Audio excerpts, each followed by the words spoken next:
What we're going to do today, to begin with, I'm going to talk a little bit about what mindfulness is, and then we're going to do three different parts of the session, and that is the grounding practice, where we get ourselves settled and grounded. What's called close placement, and that is holding your object of attention close to you, and that'll be the internal sensation of feeling the breath fill us and feeling it empty as we exhale. And the third part of the session, will be environmental mindfulness or sense perceptions. So we'll do all three of those. I'll give a little bit of explanation beforehand. So to begin with, what is mindfulness? Mindfulness is a state of being and a practice. The state of being of mindfulness is a state in which you are paying attention to what you are experiencing, moment to moment, internal experiences, external experiences, what you're experiencing, moment to moment, in a non-judgmental way, without a lot of overlay of internal commentary. Okay, so that is the state of being mindful. Your mind is full of what you're experiencing in the present moment, and that goes moment to moment to moment. However, we don't stay in that state all the time. We go off into daydreams. Now, unless you have a time machine in your backyard, your body is always here and now. The location of your body in space is always here. The location of your body in time is always now. But your mind is a time machine, and it goes off into the past or the future, replaying events that happened in the past, pre-playing events that haven't happened yet, but you're anticipating or thinking about. So when that happens, when our mind wanders into the past or future, the practice is, and this is the practice of mindfulness, and that is to choose an object of attention. And the idea of the training is to stay with that object, to be very clear about that object of attention and know what it is that you are paying attention to stay with it a little bit longer. But when the mind does wander, when you realize it, to catch that and come back to what it is that you had chosen as your object of attention. And as we train, we'll be able to catch our mind sooner as it wanders into a daydream, and then come back more crisply to just what that object of attention was. So, and it can happen, just a flicker can send us off into a daydream. You can be sitting there and doing some breathing and go, oh yeah, this is very relaxing. Oh, that reminds me of that yoga class I took. I wonder what happened to that instructor. I think she moved to New York. I really like New York. I think that play we saw was really good. And in one second, 5 thoughts, and you're in New York watching people singing and dancing on the stage. So it can happen that fast. Now, here's the good news. At some point, that daydream pops. And you go, oh. And at that moment, you're already back. People talk about, oh, for mindfulness practice, come back to the present. You don't have to come back to the present. That would be like waking up in the morning, realizing you were dreaming and saying, oh, I better wake up. No, you already woke up and remembered that you were dreaming. In the same way, you wake up out of a daydream, remember that what was happening was your mind was wandering, and then what you bring it back to is the object of attention that you chose. That's the practice of mindfulness. So it's really kind of simple. And I want to share with you, this is A Walk in the Wood, Meditations on Mindfulness with a Bear Named Pooh, book that I wrote with my sister. And here is the Winnie the Pooh poem. There we go. The Winnie the Pooh poem that tells you what mindfulness is. And that is, come back from the future or past to what you were just doing last. That's the way I know how to be Pooh here and now. So it was a lot of fun writing that and coming up with that mindfulness poem, Mindfulness in 4 lines. Okay, so the mindfulness practice is over 2,500 years old. Excuse me, I got to turn my phone off. There we go. This is one of the things, and sometimes things interrupt you, but you know, that happens. And so in the same way that we got interrupted right there, we're interrupted in our practice by a daydream. We go, oh, at that point, smile, recognize that, oh, my mind was wandering, and you can even make a little mental label, wandering or daydreaming.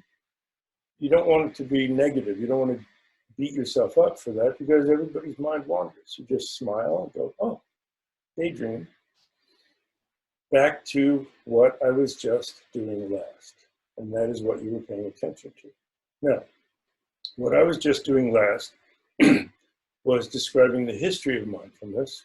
It's over 2,500 years old.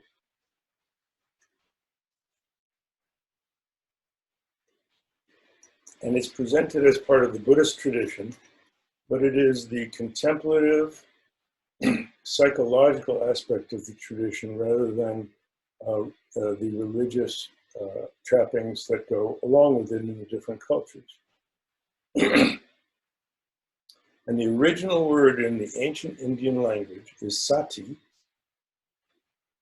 And if you translate it into English in an ordinary way, it would be remembering what you were doing. And we all have moments that we lose our mindfulness. You're headed for the kitchen, you intending to get something or do something. On the way, you get distracted by something else. You finish that, you head into the kitchen, you go, okay, why did I come in here? You don't remember what you were doing. So that's the simple definition of mindfulness practice, remembering what you're doing. Another word that it's commonly translated as recollection, which is recollection is same thing as remembering, but you could think of it as recollection. When you realize you were daydreaming, you recollect yourself back into the present moment. So that's the basic practice of mindfulness. Now, why do we do it? Well, to experience more authentic presence and enrich our own experience moment to moment. Because if you're wandering in a daydream, you're missing what's going on. You may have left someplace to head home, and on the way you start thinking about a conversation you had with someone else, and you pull into your driveway and you missed everything that happened because you were in a mental conversation with yourself the whole time. So instead of missing that, you experience it. That's a benefit of mindfulness practice. And when you're more authentically present in the moment, you can be more genuinely responsive to others. It's like being at a meeting. Sometimes you've been at a meeting and somebody's talking to you, but they're looking around to see who else is there that's more interesting. And you kind of feel dissed. So you don't want to be like that. You want to be genuinely responsive to the person that you're talking to. Now, when I did a group instruction one time, somebody asked me, so how long before we get the benefit of mindfulness practice? And I said, oh, when you do sitting mindfulness practice just on your own, you have an immediate benefit. If you do that practice for 10 minutes, there's 10 minutes that you're not out there causing trouble for yourself or others. So a little 10-minute retreat in a sitting practice of mindfulness is immediately beneficial to yourself and others. Now, why do we do this practice sitting up?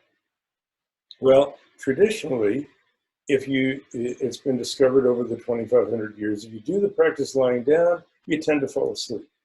And if you do it standing up, if you learn it standing up, you tend to get antsy and start to move. So this is about learning the practice. To develop and train in the practice, it's better to sit up. That puts you in neutral. And sitting up is connected in our experience with paying attention. We were told since we were kids, sit up and pay attention. So we know how to do that. So sitting up is the neutral practice. And we can talk a little bit later. People have asked me, well, can I do it lying down? And you actually can actually use awareness of breathing and the grounding practice that we're going to do, not the other parts of mindfulness practice, but the grounding practice to help you relax and fall asleep in the evening. Okay, so we talked about the objectives that we have in the session, and that is to be more clear about what we're paying attention to stay with it a little longer, to then, when our mind wanders, catch it sooner. And as you practice, you'll start to experience what it feels like to drift off into a daydream. You can see my hand drifting off and disappearing. Drifting off into a daydream, and you'll be able to catch yourself. Oh, don't need to go there. And then when you do daydream and realize it, you come back more crisply to that object of attention, and you remember what it was that you were paying attention to. So, let's start.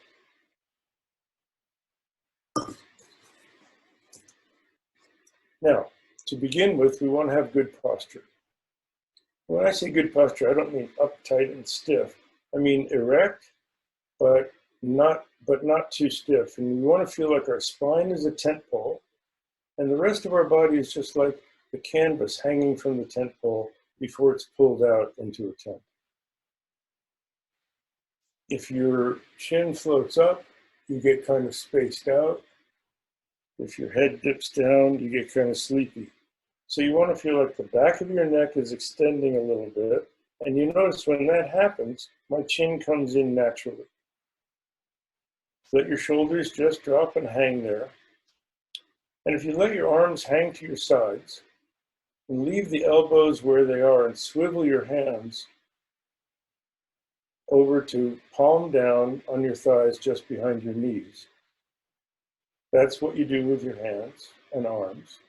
Or if you choose, you can cross them like this, one hand on top of the other in your lap.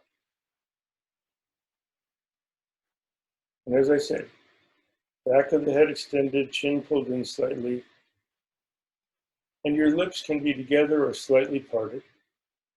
Breathing in mainly through your nose, breathing in entirely through your nose, breathing out through your nose, and if your lips are slightly parted, it's okay if the breath comes out a little through your mouth. The three practices we're going to do, the first part, the grounding practice, we'll do with our eyes closed to get ourselves settled and centered. But the rest of the mindfulness practice we'll do with our eyes open, because mindfulness is intended to be 24/7. And you don't walk around with your eyes closed or you bump into things. So we're going to go right from the grounding practice into the close placement awareness of breathing practice. So I'm going to preview both of those now. And we'll have a little opportunity for questions and answers after the first two practices. And what you do is just write your questions in the chat box, and I'll see that come up on the side of my screen. So the grounding practice is in three phases. We'll do a body scan in which we tune into different parts of our body and just our awareness touching on them, let the tension that you don't need, any excess tension, you don't need to hold your posture, to flow down and out of you. I actually got a question, the hand position again. Your upper arms are hanging straight down from your shoulders, and your hand and you leave your elbows there and swivel your hands so that they are palm down on your thigh, one on each thigh, just behind your knees, or one overlapping the other in your palms. I'm glad you asked that because I didn't mention your legs. You want your feet, if your feet are flat on the floor, that's good. But if your chair is low and your knees are higher than your hips, that's going to be hard to hold. So you can cross your legs in front of you as well. If you're on a cushion, you can cross your legs in an ordinary way, or if you're experienced with yoga, you can always take one of the yoga cross-legged postures. Okay, so back to the grounding practice. The first is body scan that we'll do from the top of our head down to our feet, and just let the energy, any excess tension flow down and out of us. Then we're going to drop our awareness from our head into our body. Now, most of the time we think our mind is right there behind our forehead, but that's because our eyes, ears, nose, and mouth are all up there. A lot of stuff going on up here. So we think that that's where our mind is. But you can feel like, you know how you when you come home or you're done with a job and you fall back onto the sofa or easy chair, you just go, and fall backwards and down. Do that with your mind. Let it fall back to the back of your head and then down, and we'll take it down to our deep core. That's the second thing we'll do. And the third thing we'll do is let our sense of our weight sink down until we merge with the earth. And I'll guide you through all that. And that's our grounding practice.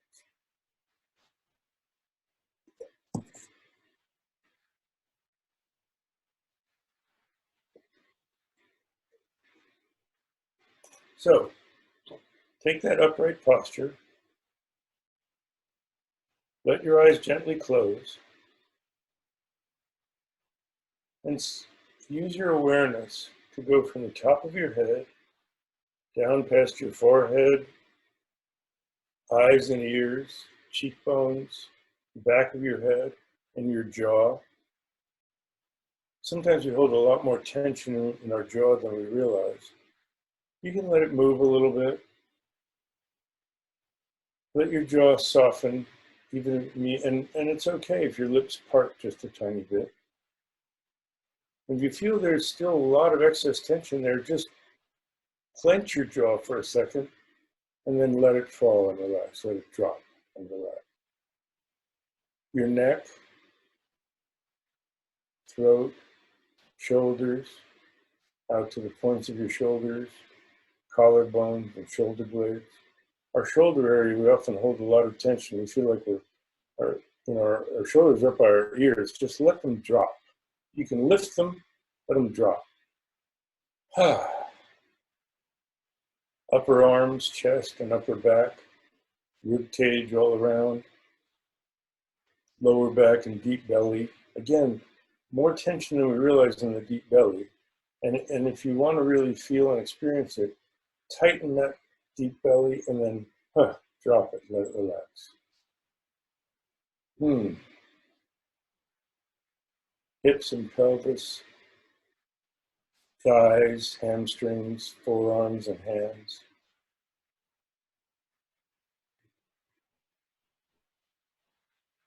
Knees, calves, ankles, and feet.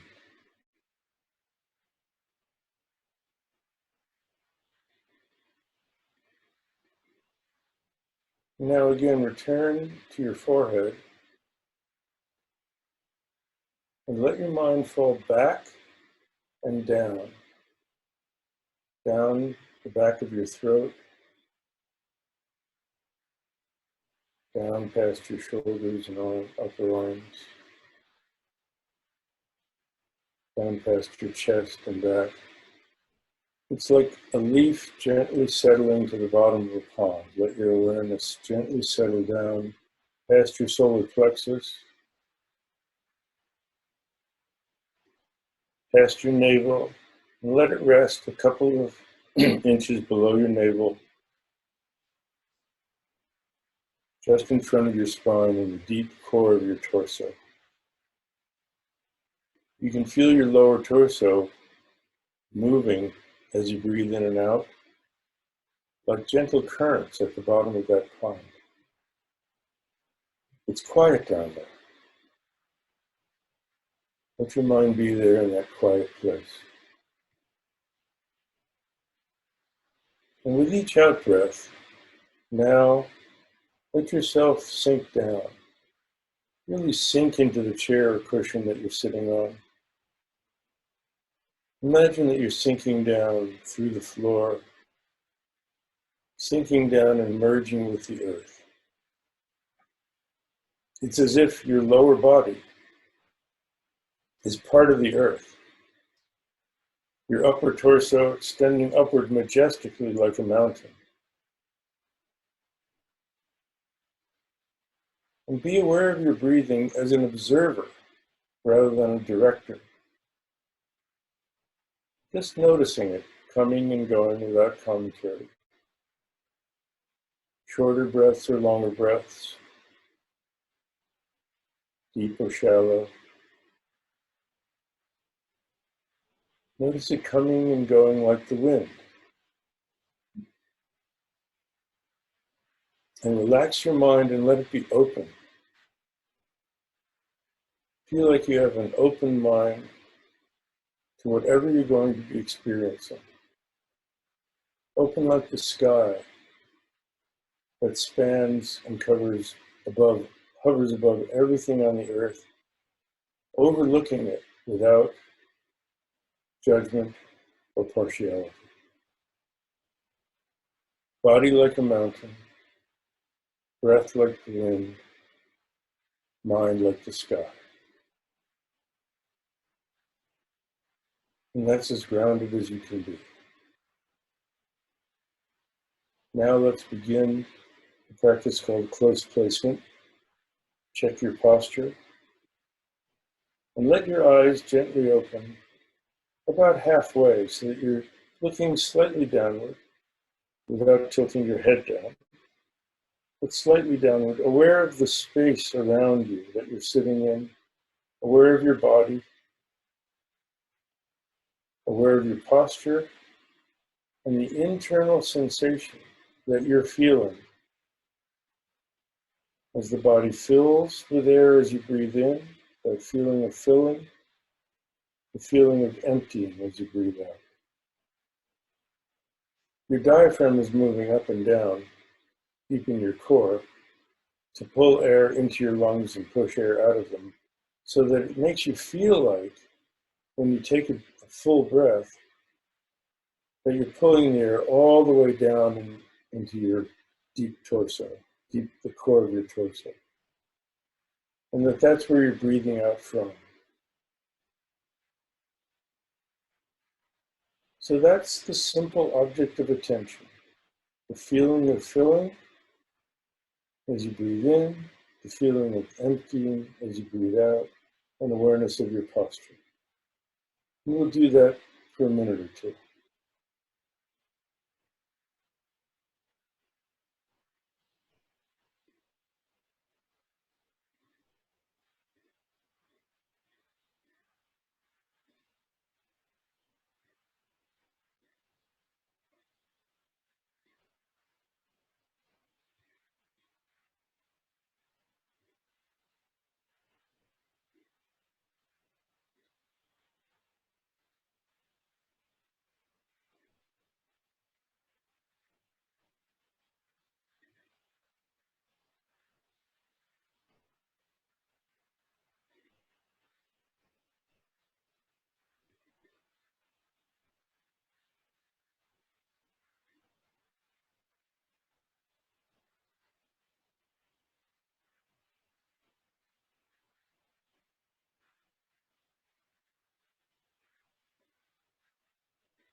If your mind wanders off into a daydream,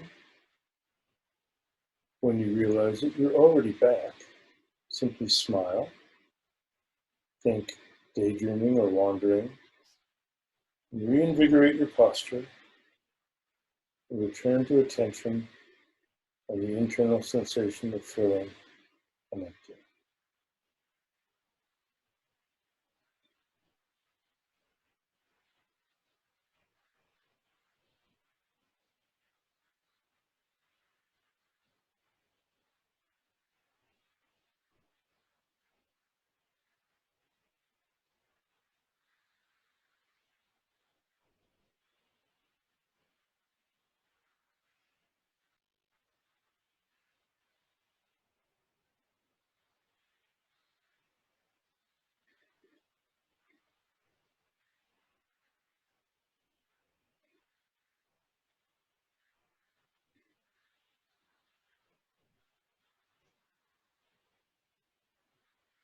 There are ways to sharpen your attention. One is notice, filling and full, starting to empty, emptying, and empty. Notice those three phases of the in-breath and three phases of the out-breath.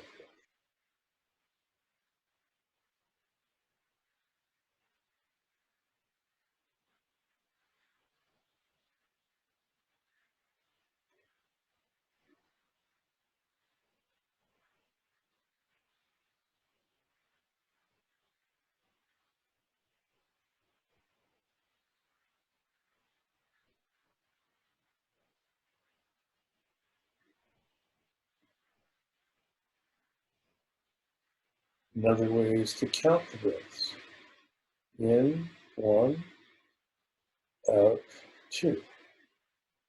In, 3, out, 4. And so on, up to 10, and then start again. If you lose count in a daydream, just smile and return to 1. In, 1, out, 2. In, 3, out, 4. You may find yourself on 11 or 12. Again, smile and say, oh, I was counting by rote, but my mind was elsewhere. 1, 2, 3, 4.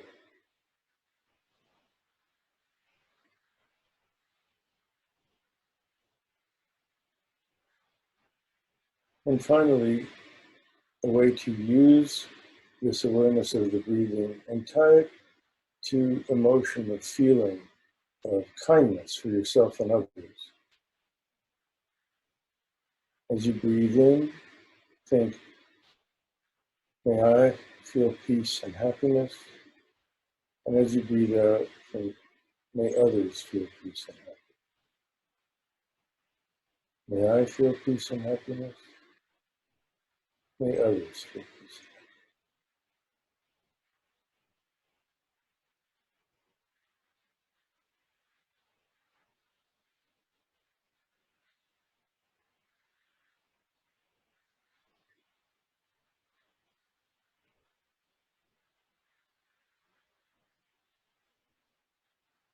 Good.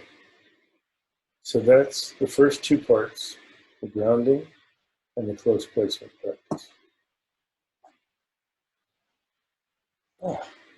Now, in this tradition, it's good to do short practice periods like we just did, but do them many times.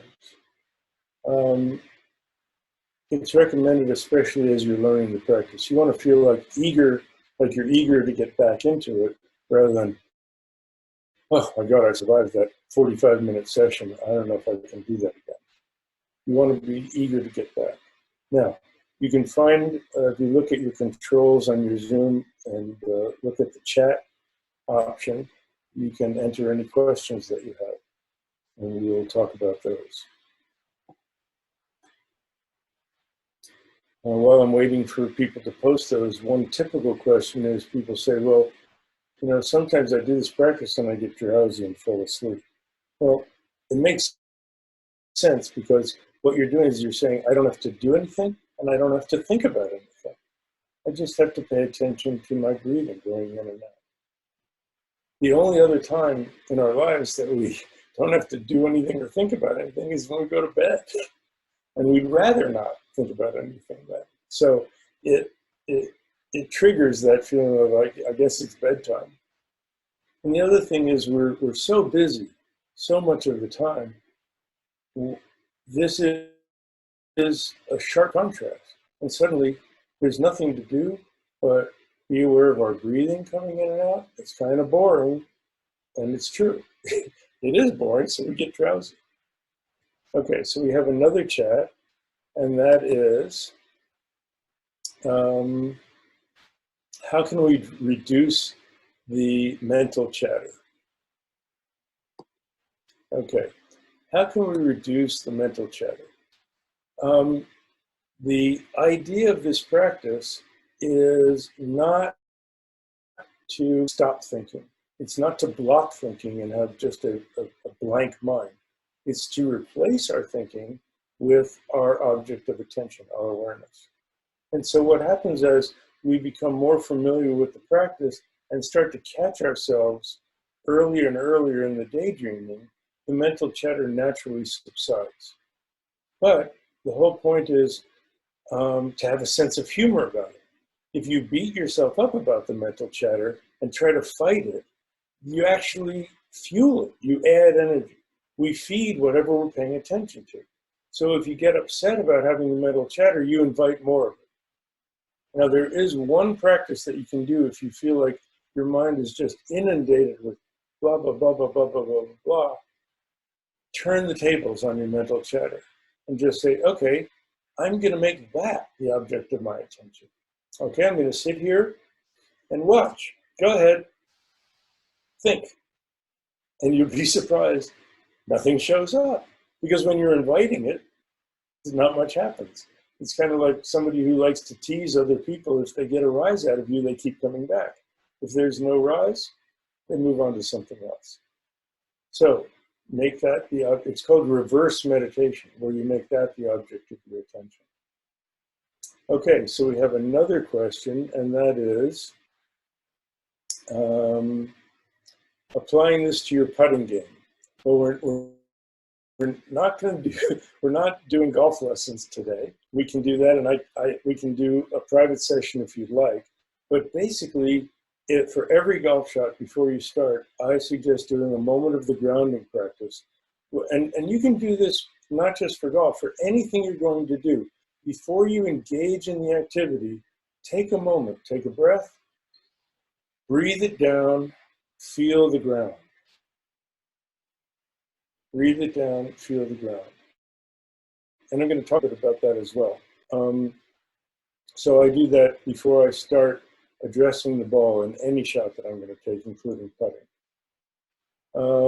Another one, let's see. Is meditation more powerful in a group? You have some support in the group. Even in a Zoom meeting, if you do the gallery view and you get busy, you know that everybody can see you doing that.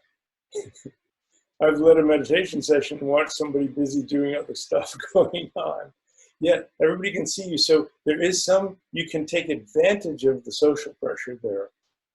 It's like when we could practice together in a room. If you're on your own and you get a little frantic and you remember you have to do something, you get up and you might get up and go do it. But in a group, you say, well, I think I'll wait till the session's over. So there's a positive mental social pressure you can use there. Chapters in the Pooh stories that tie to in the Winnie the Pooh book that tie to today's, basically the first 3 or 4 chapters connect with that. But all the way through, we talk about applying mindfulness. And so I'm going to do, if we have time, I'll do the rest of the questions after, but I want to do the third part of the practice. And this applies very much to a walk in the wood because it has to do with experience as we move through our everyday life. So we're going to move from close placement to environmental or expansive awareness in which we're tuned into our sense perceptions. So let's go through them. And this time, take your good posture, but open your eyes and look straight ahead. You can look above whatever device you're viewing this on, and open up your peripheral vision, high and low to both sides. And just notice, without a lot of commentary, colors, shapes, and shades of light and dark. Without moving your eyes, you can explore your field of vision and notice different colors, shapes, and shades of light and dark. Then, leaving your eyes open, tune into your hearing. You can hear my voice coming through your device. Listen for sounds all around you and open up your hearing in the same way as you did your vision, to listen for sounds in all directions as far away as you can hear.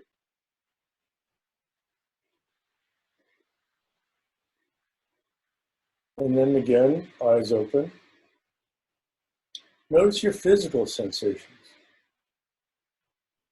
your posture, the weight of your sit bones pressing into the cushion or chair, the cloth under your hands, cloth or skin under your hands, the air on the skin of your hands and face. Notice your body moving as the breath goes in and out. Tune into your nostrils. Notice that the air is cool and dry coming in, warm and moist going out.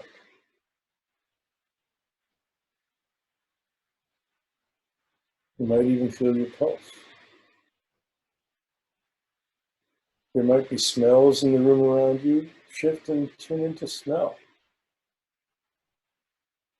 And when you're eating, you'll be able to apply this to taste and texture of the food.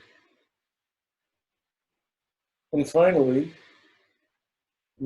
look inward to your thought process, like we talked about before. Notice thoughts arising in your mind, like a parade going by.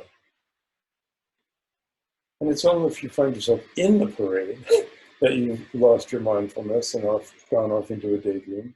And just smile and come back. And the practice is, and we'll just do this for a couple of minutes, leave your eyes open, and now let your mind wander. We're going to use the tendency of the mind to wander, but wander all in the present moment. What you're seeing, hearing, feeling, or even a thought that arises in your mind. You don't follow it out. You don't comment on what you're seeing, hearing, or feeling. You just notice and move from one sense to the other in an aimless way. This is aimless wandering of the mind.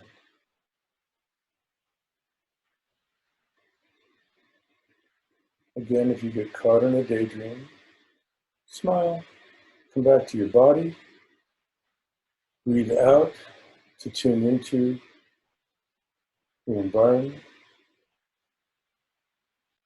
and notice your sense perceptions.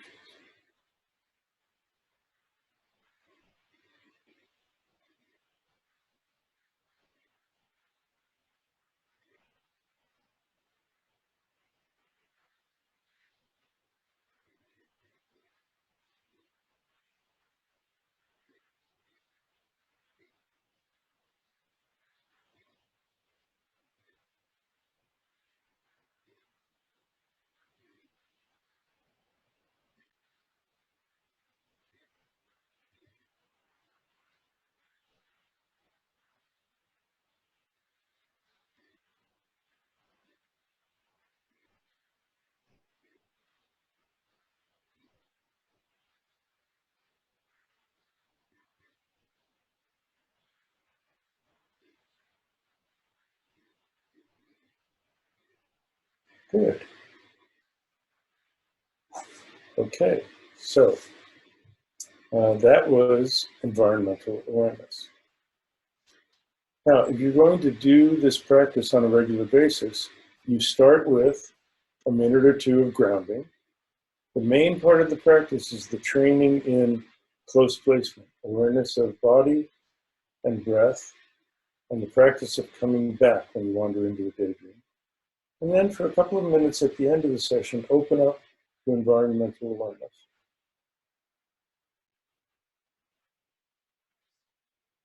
And then you begin the day. Now, at the end of the session, we do something called dedication of the benefit or merit. And that is because we're not independent beings, we're not isolated, we are interdependent with everyone else. So traditionally, when you do this practice, it's of more benefit to everyone and more powerful for yourself if you share the benefit with others.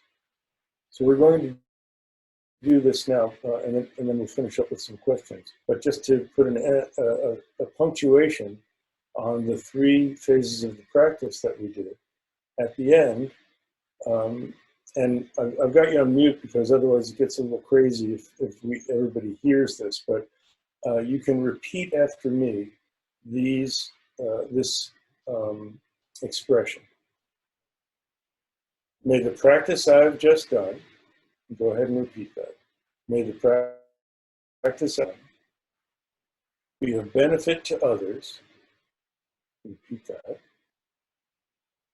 as well as myself. So, may the practice I have just done be of benefit to others, as well as myself. And that will produce more power and more benefit from your practice. If you want to cultivate generosity or you're feeling particularly generous, you can change it to something like, may the practice I have just done be of more benefit to others than myself. And that's a very generous thing to do. So, I'm looking at some of the comments in the chat and questions. That's not a sand trap behind me. That is a Zen garden. And in golf, we don't use the word. It's actually not called a sand trap. Technically, in the rules of golf, it's called a bunker, not a trap. So you have much more positive than a trap. A couple of the other questions. If daydreaming or wandering is pleasant, isn't there a downside to following it for a while? Oh, it says, I just kind of answered this. Well, it is interesting because there are contemplative practices where you would do this practice of leaving daydreams, coming back and minimizing those. But it doesn't mean that thinking is an enemy. So you can choose at other times to do a practice called analytical meditation, where you do some of this formless practice for a while, but then you do an intentional practice that has content. And I include this in A Walk in the Wood. There's a care and kindness practice, where you actually contemplate drawing in problems that other people have to dissolve and generate out positive energy. So you actually contemplate, like we did at the end of the breathing practice, you breathe in and think, may I have peace and happiness, and breathe out, may others have peace and happiness. That's more of a contemplative practice than just pure breathing mindfulness. Okay, so I had a nice comment. You're welcome. That's it for today's session. It's been great. I do want to share one other thing with you that you can use. Now, in the Zen tradition, in a monastery, there's someone assigned to ring the temple bell at random times during the day. And when you hear the bell, everybody stops. They stop what they're doing, breathe for a minute, do this grounding and breathing practice for a minute, and then go on and continue what they're doing. So this is a practice that I've named Stop, Drop, and Breathe. You know how when your clothes are on fire, the instruction is stop, drop, and roll. Well, during this crisis, our minds are always on fire. So what you want to do is stop, drop, and breathe. Stop doing what you're doing. Stop the thinking. Drop what your project, and drop your energy deep into your body and breathe, even just one breath. So we don't have a temple bell, we're not in a monastery, but you can use all the signals that we have. For example, if you're driving and you pull up to a red light, make that your signal. Instead of checking your texts, stop, drop, and breathe. When your phone beeps with a text, don't reach for the phone. Stop, drop your awareness, breathe. There's no urgency on the text. You can take 3 or 4 breaths for that one. If it's a phone call, stop, drop, but don't reach for the phone immediately. Stop, drop, and take 1 breath, maybe 2, and then pick up the phone.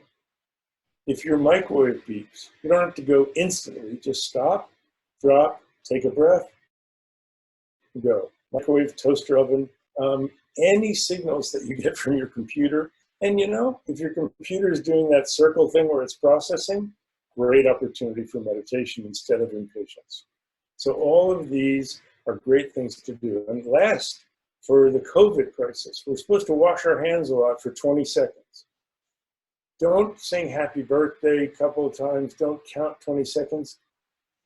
Take 4 or 5 deep breaths. And that will cover 20 seconds. And get 2 for 1. Okay, so thank you so much for your kind attention.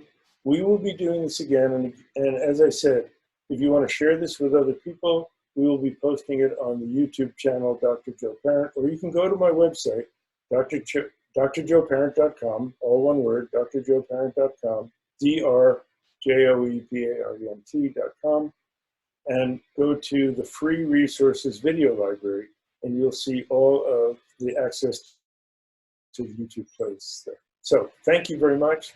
It's been great, and we'll see you. I'm not sure we're doing it next week, but we'll let you know. I'm going to try to do this every Friday at 10 a.m. Pacific time. Take care and be well and stay healthy.